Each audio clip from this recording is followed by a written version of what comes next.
9 bölüm. İsa 12 şakirtin çakırıp alıp, alarga bardык jinderdin üstünön biylik, oğurlarda ayıktırууга kudret berip, elge Kuday padşaçılığın jar salууга jönöttü. Жолго эч нерсе албагыла. Dedi İsa alarga. Таяк да, баштык да, нан да, акча да, ашык кийим да албагыла. Кайсы үйгө кирсеңер, ошол үйдө калып, ошол үйдөн жолго чыккыла. Эгерде бир жерден силерди кабыл албай коюшса, анда ал шаардан кетип баратып, алардын четке кагылганынын белгиси катары бутуңардын чаңын күбүп салгыла. Şakirtler жолго чыгышып, айылдарды аралап, жерлерге жакшы кабарды таратып, оорулууларды айыктырып жүрүштү. Болуп жаткан окуялардын баары аким Иродко жетти. Эл арасында ар кандай сөз жүрүп, бирөөлөрү Жакыя пайгамбар тирилиптир десе, башкалары Ильяс пайгамбар келиптир деп, дагы башкалары Байыркы пайгамбарлардын бири тирилиптир деп жатышты. Ошондуктан Ироддун башы катты. Мен Жакыянын башын алдырдым эле. Бул ким болуп кетти? Деп, ал Исаны көргүсү келди.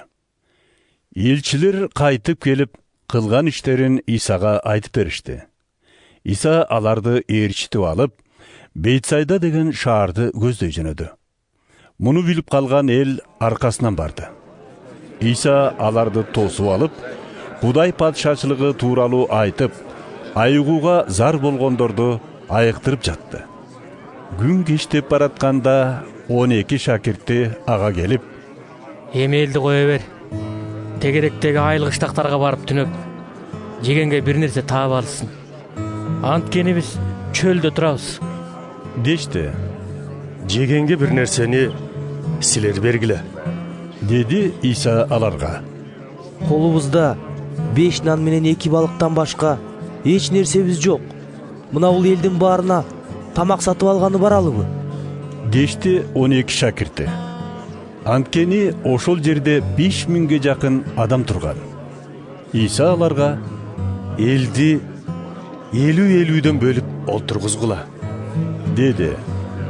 Шакирттери анын айтканындай кылышты. Ошондо Иса 5 нан менен 2 балыкты алып, асманды карап, Кудайга шүгүрчүлүк келтирип, нанды сындырды да, элге таратсын үчүн шакирттерине берди. Баары жеп тоюшту. Нандын арткан үзүмдөрүн жыйнашканда 12 себет толду. Иса эл жок жерде сыйынып отурган. Шакирттери жанында болчу. Иса алардан минтип сурады. Эл мени ким деп эсептешет?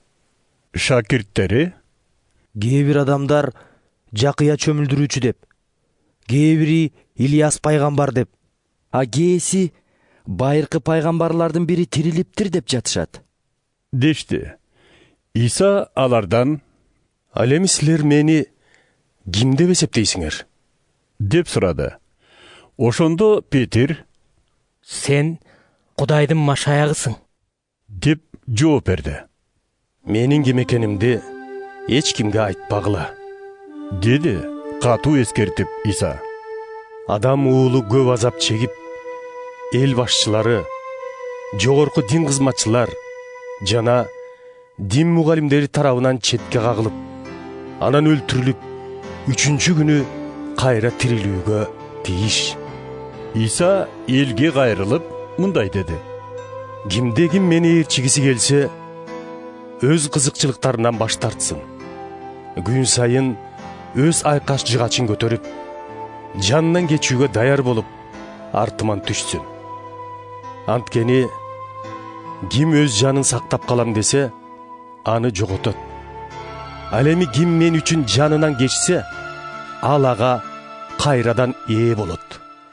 Бүт дүйнөгө ээ болуп, бирок өзүн өзү куруткандан же өз жанынан айрылғандан адамға не пайда? Кимде ким менден же менин сөздөрүмдөн баш тартса, анда адам уулу да өзүнүн, атасынын жана ыйык периштелердин кудурети менен көктөн келгенде андан баш тартат. Силерге айтып коеюн, ушул жерде тургандардын кээ бирлери Кудай падышачылыгын көрмөйүнчө көз жумбайт. Ушундан бир жумача өткөндө Иса Петерди, Жаканды жана Жакыпты кошуп алып, сыйынуу үчүн тоого чыкты. Ал сыйынып жатканда бети башкача болуп өзгөрө түштү. Кийими да аппак болуп жылтылдап калды. Аңгыча эки киши пайда болуп, Иса менен маектеше баштады. Асман улуулугунун нуруна бөлөнгөн Муса менен Ильяс пайгамбарлар Исанын Иерусалимде өлүп, Кудайдын эркин ишке ашыра тургандыгы жөнүндө кеп кылышты. Петир менен анын жанындагы жолдошторун болсо уйку басып турган. Алар ойгонушуп, асман улуулугунун нуруна бөлөнгөн Исаны жана анын жанындагы эки кишини көрүштү. Тигил кишилер кетип бара жатканда Петир Исага айтты: Устат, бул жерде болгонубуз кандай жакшы. Кел, 3 алачыкты кели. Бирин сага, бирин Мусага, дагы бирин Ильяска. Ал эмне дегенин өзү да түшүнгөн эмес. Петир сүйлөп жатканда бир булут пайда болуп, аларга көлөкөсүн түшүрдү. Булут аларды каптаганда шакирттеринин үрөйү учту. Ошол убакта булуттан үн чыкты: Бул менин таңдап алган уулум Иса. Аны уккула. Бул үн чыккандан кийин алар Исанын жалгыз калганын көрүштү. Шакирттери үн катпай, көргөндөрүн ошол күндөрү эч кимге айтышкан жок. Кийинки күнү тоодон түшүп келишкенде, аларды көп эл тосуп чыкты. Аңгыча эл арасынан бир киши Исага минтип кыйкырды: Устат, суранам. Баламды көрүп берчи. Жалгызым эле. Туруп эле жини кармайт да, чаңыртып калчылдатып, оозунан көбүк чыкканча кыйнагандан кийин араң кетет. Шакирттериңин жинин кубалап чыгаргыла деп сурансам, колдорунан келбей койду. Ошондо Иса: Эй, ишеними жок бузулган эл, качанга чейин араңарда болуп, силерге чыдаар экен. Баланы алып келгиле бери, деди. Бала басып келатканда жинаны көтөрө чаап, калтырата баштады.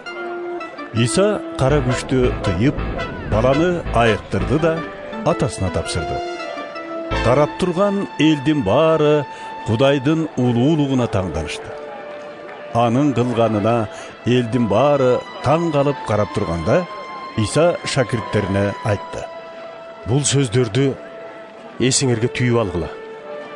Адам уулунун кишилердин колуна түшөрүнө аз калды. Бирок алар бул сөздөрдү түшүнүшкөн жок. Бул сөз алар үчүн жашыруун сыр болгондуктан маанисин түшүнүшпөдү. Кайра сураганда болсо коркушту. Шакирттердин арасында кимибиздин жолубуз улуу болду экен деген ой туулду. Иса алардын мындай оюн туюп, бир кичине баланы колуна алды да мындай деди: Ким ушундай баланы мен үчүн кабыл алса, мени кабыл алганы. Мени кабыл алса, мени жибергенди кабыл алганы. Анткени араңардагы эң кичүүдөй болуп жүргөнү баарынан улуу. Ошондо Жакан: Устат, сенин ысымыңды оозанып, адамдардан жиндерин кууп чыгарып жүргөн бирөөнү көрүп, ал биз менен жүрбөгөндүктөн ага тыюу салдык, деди. Тыюу салбагыла, деди Иса. Ким силерге каршы болбосо, ал силер тарапта. Көккө кетер убактысы жакындап калганда, Иса Иерусалимге барууга камданып, алдын ала элчилерин жөнөттү. Алар Исаға жай камдоо үчүн Самариядагы бир айылга келишти. Бирок Исанын Иерусалимге баратканы сыртынан билинип тургандыктан, самариялыктар ал келгенде кабыл алышпады. Алардын мунусун көргөн шакирттер Жакам менен Жакып: Эге биз асмандан от түшүп, буларды жалмап кетсин дейлиби? дешти. Иса аларды тыйып койду. Ошондон кийин алар башка кыштакка өтүп кетишти. Жолдон бир киши Исага: Сен кайда барбагын? Мен артыңдан калбайм, деди. Иса ага: Түлкүлөрдүн ийини, чымчыктардын уясы бар. Адам уулунун болсо, баш калкалар жайы жок, деди. Анан башка бирөөгө менин жолума түш. деп айтты. Тигил: Таксыр, адегенде үйгө барып, атамдын кашында болуп, ал өлгөндө сөөгүн коюп келейин. Ушуга уруксаат этиңиз, деди. Бирок Иса ага: Өз өлүктөрүн көмүүнү тирүү өлүктөргө калтыр. Сен болсо барда Кудайдын патшачылыгын жарыя кыл, деди. Анда дагы бирөөсү айтты: Таксыр, мен сизди ээрчийм. Бирок адегенде үй бүлөм менен коштошуп келүүгө уруксат бериңиз. Иса ага жооп кайтарып: Минткениң сени Кудай патшачылыгына ылайыксыз кылат. Себеби буурусунду кармап, артына кылчактаган адамдай болуп жатасың, деди.